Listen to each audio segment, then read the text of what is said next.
Kamakailan ay kinumpirma po ng White House na si Ginoong David Sacks, ang bagong AI at crypto czar ng Amerika, siya po ay nagbenta ng mahigit $200 million na halaga ng crypto bago po siya formal na naupo sa kanyang bagong posisyon. Isa po itong hakbang upang maiwasan ang tinatawag na conflict of interest habang siya ay gumagawa ng mga regulasyon para sa crypto industry sa US. Pero ano nga ba ang ibig sabihin nito? Lalong-lalo na para sa atin bilang mga Pinoy crypto enthusiast. Kaya yan po ang siyang ating aalamin sa video na ito. Pero bago po tayo magpatuloy ay pakibasa na lamang po yung disclaimer dito sa ibaba ng ating screen. Ayan, umpisan po natin sa kung sino nga ba itong si Ginoong David Sacks at bakit po mahalaga ang kanyang crypto holdings. Ayan, si Ginoong David Sacks ay isa po siyang kilalang entrepreneur at saka venture capitalist. Siya rin ang founder ng Craft Ventures, isang investment firm na nagpupondo sa mga blockchain at saka crypto projects. Dahil po sa kanyang bagong papel bilang crypto czar ng White House, siya ay may malaking impluensya sa kung paano po ang magiging direksyon ng crypto regulations sa US na maaaring makaapekto sa global crypto market. Ngayon ay ano po ang detalye ng kanyang crypto investment. Ayan, upang masiguro na walang conflict of interest, nagdesisyon si Ginoong Sacks na ibenta ang kanyang personal na crypto holdings at mga assets ng kanyang kumpanya. Sa kabuuan ay nagbenta po siya ng mahigit $200 million na halaga ng crypto at mga crypto-related stocks. Sa halagang ito ay $85 million ang personal po niyang pag-aari. Isa sa mga unang hakbang niya ay ang pagbebenta ng kanyang Bitcoin, Solana at Ethereum holdings bago pa man maupo si Pangulong Donald Trump bilang Pangulo nitong January 20, 2025. Sinundan pa ito ng pagbebenta niya ng kanyang Bitwise 10 Crypto Index Fund noong January 22. Ngayon ay ano po ang kahulugan ng Bitwise 10 Crypto Index Fund? Or BITW. Isa po itong investment fund na naglalaman ng nangungunang cryptocurrencies tulad po ni Bitcoin, XRP, Cardano, Solana at saka Ethereum.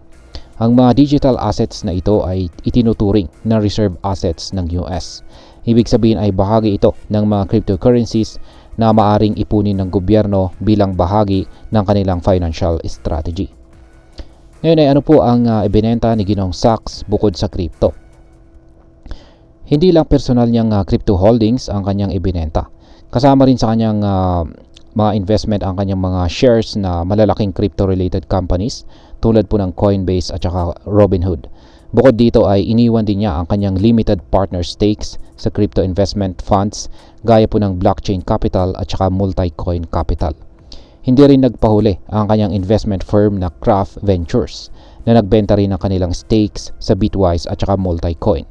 Maliban dito ay sinimulan din ni Ginoong Sacks ang pagbebenta ng kanyang mga investments sa halos 90 o siyam na po na iba pang mga crypto-related ventures capital funds. Kasama na ang Sequoia Funds. Ngayon ay may hawak pa rin pa bang crypto investment itong si Ginoong Sacks? Yan.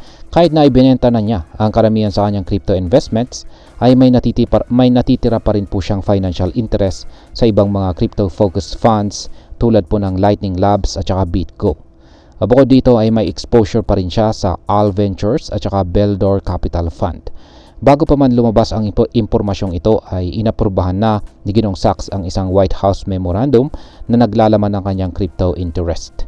Coincidence o hindi, nangyari ito isang araw bago po siya pinadalhan ng sulat ni Senator Elizabeth Warren na humihiling sa kanya na kumpirmahin ang kanyang divestment mula sa crypto. Ayan.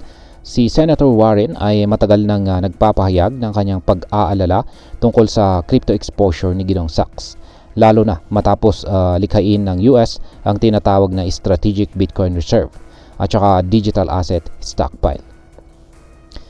At yan, bilang panghuli ay ano naman ang aking masasabi tungkol dito.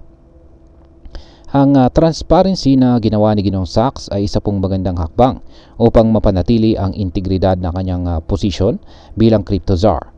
Ipinapakita nito na seryoso siya sa kanyang trabaho at nais niyang bumuo ng patas na regulasyon para sa crypto market.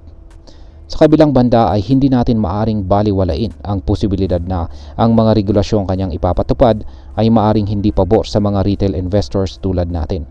Kaya naman, dapat po tayong manatiling updated sa mga galaw ng gobyerno ng US at iba pang mga malalaking bansa upang makagawa tayo ng matalinong desisyon sa ating mga crypto investments. At ayan, hanggang dito na lamang po tayo sa video na ito mga ka-crypto. Marami pong salamat sa panonood. Ingat po tayo lagi at God bless po sa ating lahat.